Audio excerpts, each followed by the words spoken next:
പാകിസ്ഥാനിലേക്കുള്ള ജലവിതരണം ഇന്ത്യ അവസാനിപ്പിച്ച് സിന്ധു നദീജല കരാർ താൽക്കാലികമായി റദ്ദാക്കിയതുമായി ബന്ധപ്പെട്ട് പലരും നിലവിളിക്കുകയാണ്. കാരണം മനുഷ്യത്വപരമല്ലാത്ത നിലപാടാണ് ഇന്ത്യ സ്വീകരിക്കുന്നത്, അങ്ങനെ ചെയ്യരുത്, കുടിവെള്ളം മുട്ടിക്കരുത് എന്നൊക്കെ പറഞ്ഞുകൊണ്ട് ഇവിടെ മലയാള മാധ്യമത്തിലെ ചില മാധ്യമ പ്രവർത്തകരടക്കം വലിയ രീതിയിൽ നിലവിളിക്കുന്നുണ്ട്. ഇപ്പോൾ ഭാരതീയ കിസാൻ യൂണിറ്റ് ദേശീയ പ്രസിഡന്റ് നരേഷ് ടിക്കായത്ത് പറയുകയാണ്, മുഴുവൻ പാകിസ്ഥാനികളെയും നിങ്ങൾ കുറ്റപ്പെടുത്തരുത്, പാകിസ്ഥാനിലേക്കുള്ള ജലവിതരണം നിർത്തരുത്, അത് തെറ്റാണ് എന്നാണ് പറയുന്നത്. സത്യത്തിൽ ഇത്രയെങ്കിലും ചെയ്തില്ലെങ്കിൽ 26 നിരപരാധികളുടെ ജീവന് നമ്മൾ മറുപടി കൊടുത്തില്ല എന്ന രീതിയിലാകില്ലേ? സൈന്യം ഒരു വഴിക്ക് നൽകുന്നുണ്ട് എങ്കിൽ പോലും അങ്ങനെയാണ് സംഭവിക്കുക. കാരണം ഇതിപ്പോൾ ടിക്കായത്തിൻ്റെ ബന്ധുക്കളാരും അല്ലല്ലോ മരിച്ചത്. അതുകൊണ്ട് 26 പേരിൽ 56 അല്ല 106 പേര് മരിച്ചാലും അദ്ദേഹത്തിൻ്റെ വികാരം ഇത്തരത്തിൽ തന്നെ വരുള്ളൂ. കാരണം ഏതോ ചില കർഷക സംഘടനകളുടെ താല്പര്യാർത്ഥം കർഷക ഗോഡൗണുകൾ അടച്ചതിൻ്റെ പേരിൽ അതിന് പേര് സമരം നടത്തിയിട്ടുള്ള ആളാണ് ടിക്കായത്ത്. എനിക്കറിയാം അവിടെ അദ്ദേഹത്തിൻ്റെ കർഷക സമരത്തിൻ്റെ സവിശേഷതയുണ്ട്. ഡൽഹിയിലുണ്ടായിരുന്ന എല്ലാ പഞ്ചനക്ഷത്ര ഹോട്ടലുകളും ആ സമയത്ത് കംപ്ലീറ്റ് ബുക്ക്ഡ് ആയിരുന്നു. കാരണം കർഷകരെ കൊണ്ടുവന്ന് താമസിപ്പിക്കാൻ വേണ്ടിയിട്ട്. കാരണം ടിക്കായത്തിൻ്റെ കർഷകരൊക്കെ പഞ്ചനക്ഷത്ര ഹോട്ടലുകളിൽ താമസിക്കുന്ന ആളുകളാണ്. അതിസമ്പന്നരായിരിക്കുന്ന ടിക്കായത്തിനെ സംബന്ധിച്ച് ഒരിക്കലും ഇന്ത്യയിലെ ഭാരതത്തിലെ സാധാരണക്കാരുടെ ദുഃഖം മനസ്സിലാവില്ല. അവിടെയാണ് പ്രശ്നം. കാരണം 26 പേരാണ് അവിടെ കാശ്മീരിൽ മരിച്ചത്. ഈ കാശ്മീരിലെ ആളുകൾ അവരെ കൊലപ്പെടുത്തിയത് ഇസ്ലാമിക തീവ്രവാദികളാണ്. അവർ പാകിസ്ഥാനി എന്നുള്ളവരാണ്. പാകിസ്ഥാൻ സർക്കാരിൻ്റെ പിന്തുണയോടുകൂടി കൊണ്ടാണ് അവരെ പണി ചെയ്തത്. അപ്പോൾ അതിന് ശക്തമായിട്ടുള്ള മറുപടി കൊടുക്കുക തന്നെ വേണം. ഈ മറുപടി പലപ്പോഴും നമ്മൾ ഒരേ സമയത്ത് നേരത്തെ ഒരിക്കൽ പറഞ്ഞിട്ടുണ്ട്, എപ്പോഴും മറുപടി ഒരിക്കലും ഒരു സമയത്തും മുൻ കാലത്ത് ചെയ്ത അതിന് തന്നെ തനിയാവർത്തനായിരിക്കണം നിർബന്ധമില്ല. ഓരോ സമയത്തും ഓരോ തരത്തിലാണ് മറുപടി കൊടുക്കുക. ഇതിലേറ്റവും ശക്തമായിട്ട് കൊടുക്കുന്ന ഇന്നിപ്പോൾ പലരെ സംബന്ധിച്ച് വെള്ളം കൊടുക്കുന്നത് സംബന്ധിച്ച് ആക്ഷേപം പറഞ്ഞിട്ടുണ്ട്. ഈ വെള്ളത്തിൻ്റെ കരാറ് സത്യത്തിൽ എന്തായിരുന്നു? അത് 1960 പണ്ഡിറ്റ് ജവഹർലാൽ നെഹ്റുവിൻ്റെ കാലത്തുണ്ടായിട്ടുള്ള കരാറാണ്. ഈ കരാർ സത്യത്തിൽ മാന്യമാണോ? സിന്ധു നദിയുടെ 6 പോഷക നദികളിലും 3 ഒഴുകുന്നതും ഭാരതത്തിലാണ്. അങ്ങനെയുള്ള പോഷക നദികളിലെ വെള്ളത്തിൻ്റെ 80% പാകിസ്ഥാന് കൊടുക്കുകയാണ്. ഇത് ന്യായമാണോ? ഇത് അന്യായമാണെന്ന് ഇവരാരും നേരത്തെ പറഞ്ഞോ? ഇവരാരും പറഞ്ഞില്ലല്ലോ. ഇവരാരും പണ്ഡിറ്റ് ജവഹർലാൽ നെഹ്റു കാണിച്ച അഭ്യാസത്തെക്കുറിച്ചിട്ട് ഇവരാരും അത് മോശമാണെന്ന് പറഞ്ഞില്ലല്ലോ. മറിച്ച് അന്നും ഇവരത് ന്യായീകരിച്ചിരുന്നു. എന്ന് വെച്ചാൽ ഈ പറയുന്ന ന്യായീകരിക്കുന്ന മഹാന്മാരായിരിക്കുന്ന ആളുകളും മാന്യന്മാരായിരിക്കുന്ന ആളുകളൊക്കെ പാകിസ്ഥാന് പക്ഷം ചേർന്ന് സംസാരിക്കുകയാണ്. അതുകൊണ്ടാണല്ലോ മറ്റേ ചാനൽ ചർച്ചയിൽ കോൺഗ്രസ് അവിടുത്തെ പാകിസ്ഥാനിയായിരിക്കുന്ന ഒരാൾ പറഞ്ഞത്, ഞങ്ങൾക്ക് അവിടെ സംസാരിക്കാൻ ഇഷ്ടംപോലെ ആളുകളുണ്ട്, മമതാ ബാനർജി ഞങ്ങൾക്ക് വേണ്ടി സംസാരിക്കും, ഞങ്ങൾക്ക് വേണ്ടിയിട്ട് സംസാരിക്കാനായിട്ട് എഴുത്തുകാരിയായിട്ടുള്ള അരുന്ധതി റോയ് ഞങ്ങൾക്ക് വേണ്ടി സംസാരിക്കാനുണ്ട്. അങ്ങനെ പലരും ഞങ്ങൾക്ക് വേണ്ടി സംസാരിക്കും. ഇപ്പം ഇനി ഒരു ടിക്കായത്തിൻ്റെ പേര് പറയാത്തതുകൊണ്ടായിരിക്കും ടിക്കായത്ത് കയറി പറഞ്ഞത്. നാളെ ടിക്കായത്തിൻ്റെ പേര് അവർ കയറിയിട്ട് പറയും. ഈ പറയുന്ന ആളുകളൊക്കെ ശ്രമിക്കുന്നത് ഇന്ത്യ വിരുദ്ധമായിരിക്കുന്ന നിലപാടാണ്. ഇതിന് കുടിവെള്ളം മുടങ്ങിയിട്ടുണ്ടെങ്കിൽ കുടിവെള്ളം മുടക്കേണ്ടത് അനിവാര്യമാണ്. ഇന്ത്യയിൽ നിന്ന് കൊടുക്കുന്ന കുടിവെള്ളം ഉപയോഗിച്ചുകൊണ്ട് അത് നടത്തിക്കൊണ്ട് കൃഷി നടത്തിക്കൊണ്ട് അത് വെച്ച് ആഹാരം നെല്ല് സംഗതികൾ കൃഷി ഉൽപ്പാദനങ്ങൾ ഉണ്ടാക്കിയതിന് ശേഷം അത് വെച്ചിട്ട് ഭക്ഷണം കഴിച്ച് ഇവിടെ ഭാരതീയൻ്റെ നേർക്ക് കുതിര കയറാൻ തീരുമാനിച്ചിട്ടുണ്ടെങ്കിൽ ആ കുതിര കയറ്റത്തെ എതിർക്കുക തന്നെ വേണം. അതാണ് ഇവിടുത്തെ പ്രശ്നം.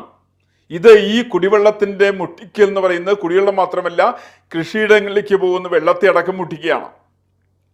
അതുവരെ സമയത്ത് കൃഷി പാടെ ഇല്ലാണ്ടാവുകയാണ്. അപ്പോൾ ഈ ഒരു പ്രശ്നം ഉണ്ടാകുന്ന സമയത്ത് അത് ആരെയൊക്കെയാണ് ബാധിക്കുക എന്ന് നോക്കിയിട്ടാണോ ചെയ്യാം. ഇപ്പം ഞാൻ വേറെ ഒന്ന് ചോദിക്കട്ടെ, 26 പേര് മരിച്ചല്ലോ. ഈ 26 പേരിൽ RSSകാരാണോ എല്ലാവരും? അല്ലല്ലോ. BJPക്കാരാണോ? അല്ലല്ലോ. നരേന്ദ്രമോദിക്ക് വോട്ട് ചെയ്യുന്നവരാണോ? അല്ലല്ലോ. കോൺഗ്രസിന് വോട്ട് ചെയ്തവർ അതിനകത്തില്ലേ? കമ്മ്യൂണിസ്റ്റ് പാർട്ടിക്ക് വോട്ട് ചെയ്തവർ അതിനകത്തുണ്ടാവില്ലേ? ആപ്പിന് വോട്ട് ചെയ്തിട്ടുള്ള ആളുകൾ അതിനകത്തുണ്ടാവില്ലേ? എല്ലാ രാഷ്ട്രീയ പാർട്ടികളിലും എല്ലാ സാമൂഹ്യ പ്രസ്ഥാനങ്ങളിലും പെട്ടിട്ടുള്ള ആളുകൾ ഇതിനകത്തുണ്ട്. അത് ഇവരെന്താ ടിക്കായത്ത് എന്താ മനസ്സിലാക്കാത്തത്? ടിക്കായത്ത് മാത്രമല്ല, കേരളത്തിൽ കോൺഗ്രസ് നേതാക്കന്മാർ ഇത് മനസ്സിലാക്കിയിട്ടില്ലല്ലോ. അവരെന്താ ഇത് മനസ്സിലാക്കാതിരിക്കാൻ എന്താ കാരണം? കാരണം അവർക്ക് അത്തരം താല്പര്യങ്ങളില്ല. അവരുടെ താല്പര്യം നരേന്ദ്രമോദി സർക്കാരിനെ വിമർശിക്കുന്നു എന്നതിൻ്റെ പേരിൽ ഇന്ത്യ വിരുദ്ധമായിരിക്കുന്ന നിലപാടുകളാണ്. ഇത് ഇവർ തിരിച്ച് കൃത്യമായിട്ട് മനസ്സിലാക്കേണ്ടത് 1971 ഇന്ദിരാഗാന്ധി പ്രധാനമന്ത്രിയായിരിക്കുന്ന സമയത്തുണ്ടായിട്ടുള്ള പാകിസ്ഥാനുമായിട്ടുണ്ടായുള്ള യുദ്ധം, ബംഗ്ലാദേശിൻ്റെ രൂപീകരണം, അത് വന്ന സമയത്ത് അന്നത്തെ ഇന്ത്യൻ പ്രതിപക്ഷത്തിലെ നേതാവായിരിക്കുന്ന അടൽ ബിഹാരി വാജ്പേയി ഇന്ദിരാഗാന്ധിക്ക് സർവ്വവിധ പിന്തുണയും കൊടുക്കുകയാണ്. RSS ഏറ്റവും വലിയ ദേശീയ പ്രസ്ഥാനം അതിന് മുഴുവൻ പിന്തുണയും കൊടുക്കുകയാണ്. 1962 പണ്ഡിറ്റ് ജവഹർലാൽ നെഹ്റു ചൈനയുമായിട്ട് യുദ്ധം വന്ന സമയത്ത് അദ്ദേഹത്തിൻ്റെ പഞ്ചശീല തത്വ നിയമങ്ങളെ സംബന്ധിച്ച് എതിർക്കാതെ കണ്ട് അന്ന് ജനസംഘം, ഭാരതീയ ജനസംഘം ചെയ്തത് പണ്ഡിറ്റ് ജവഹർലാൽ നെഹ്റു പിന്തുണ കൊടുക്കുകയാണ്. RSS ചെയ്തത് പണ്ഡിറ്റ് ജവഹർലാൽ നെഹ്റുവിന് പൂർണ്ണമായിട്ടുള്ള പിന്തുണ കൊടുക്കുകയാണ്. അതുകൊണ്ടാണല്ലോ 1962 കഴിഞ്ഞ് 63 നടന്നിട്ടുള്ള റിപ്പബ്ലിക് ദിന പരേഡിൽ RSSകാരെ വച്ചുകൊണ്ട് റിപ്പബ്ലിക് ദിന പരേഡ് നടത്തിയത് പണ്ഡിറ്റ് ജവഹർലാൽ നെഹ്റുവാണ്. ഡൽഹിയില്, കൽക്കട്ടയില്, എന്തിനാ ഇവിടെ കേരളത്തിൽ കൊച്ചിയിലടക്കം. കൊച്ചിയിൽ അന്ന് ബാൻഡ് സെറ്റിന് ലീഡർഷിപ്പ് കൊടുത്ത് RSSന്റെ പിൽക്കാലത്തെ സംസ്ഥാന സെക്രട്ടറി ആയിരുന്ന പ്രാന്ത കാര്യവാഹൻ അഡ്വക്കേറ്റ് TV അനന്തനാണ്. ഇതൊക്കെ എന്താ തെളിയിക്കുന്നത്? എന്താണ് ഇതെല്ലാം തെളിയിക്കുന്നത്? ഒരു രാജ്യത്തിൻ്റെ ഏറ്റവും ഇതേപോലെയുള്ള കലുഷിതമായിരിക്കുന്ന ഒരു സാഹചര്യം വരുന്ന സമയത്ത് രാഷ്ട്രീയത്തിനുപരിയായിട്ടുള്ള എല്ലാ രാഷ്ട്രീയ പ്രസ്ഥാനങ്ങളും ഭരിക്കുന്ന പ്രസ്ഥാനത്തിന് പിന്തുണ കൊടുക്കണം. അങ്ങനെയായിരുന്നു ഇന്ത്യയിൽ പതിവ്. അത് പാകിസ്ഥാനായിട്ട് യുദ്ധം വന്ന സമയത്തും ചൈനയുമായിട്ട് യുദ്ധം വന്ന സമയത്തും ഒക്കെ തന്നെ ഇന്ത്യയിലുള്ള പ്രതിപക്ഷ പ്രസ്ഥാനങ്ങളും ദേശീയ പ്രസ്ഥാനങ്ങളും മുഴുവനും അന്ന് ഭരിച്ച സർക്കാരിന് പിന്തുണ കൊടുത്തു. ഇന്നിപ്പോൾ നമ്മൾ അങ്ങനെ പ്രതിപക്ഷം ഇന്നിപ്പോൾ ഇവിടെ ഇല്ല. ഇന്നത്തെ പ്രതിപക്ഷ നേതാക്കന്മാരുടെ താല്പര്യങ്ങളാണ് വരുന്നത്. ഇന്ന് അങ്ങനെയുള്ളൊരു ഇവരെ സംബന്ധിച്ച് ദേശീയ പ്രസ്ഥാനങ്ങളില്ല. RSS ആണ് ദേശീയ പ്രസ്ഥാനം. അത് ഈ പറയുന്ന ഇന്ത്യ രക്ഷകരായിട്ട് എക്കാലത്തും കൂടെയുണ്ട്. ഒരിക്കലും അത് കോൺഗ്രസ് ഐ എന്ന് പറയുന്ന പ്രസ്ഥാനം, കോൺഗ്രസ് ഞാൻ പറയുന്നില്ല, കോൺഗ്രസ് ഐ എന്ന് പറയുന്ന പ്രസ്ഥാനം ഇന്ത്യ വിരുദ്ധ പ്രസ്ഥാനം തന്നെയാണ്. അതിന് പേരിൽ അവർക്ക് അതിന് ഒരിക്കലും പിന്താങ്ങാൻ സാധ്യമല്ല.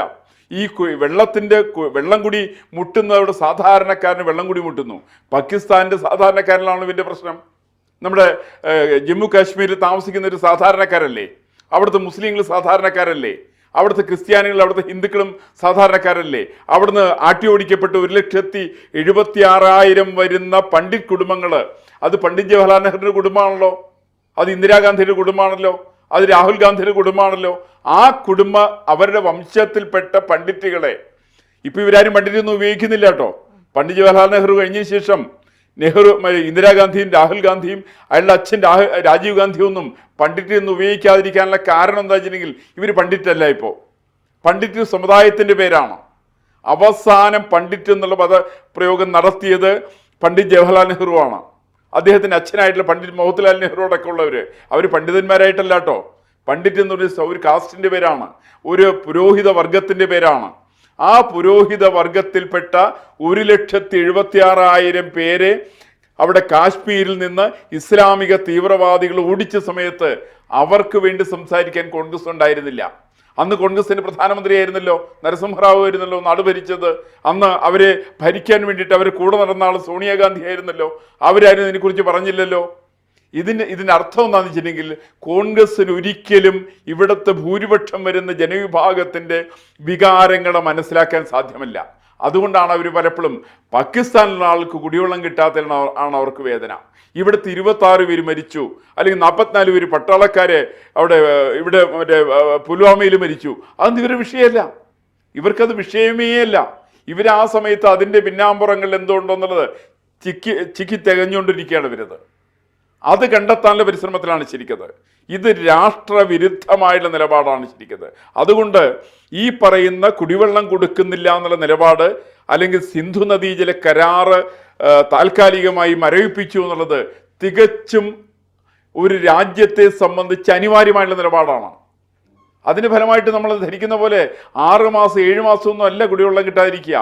6-7 മാസക്കാലത്തോളം പാകിസ്ഥാൻ ജനങ്ങൾ അതിശക്തമായിട്ടുള്ള ഇതിൻ്റെ കുടിവെള്ളത്തിന് പ്രശ്നം അനുഭവിക്കും.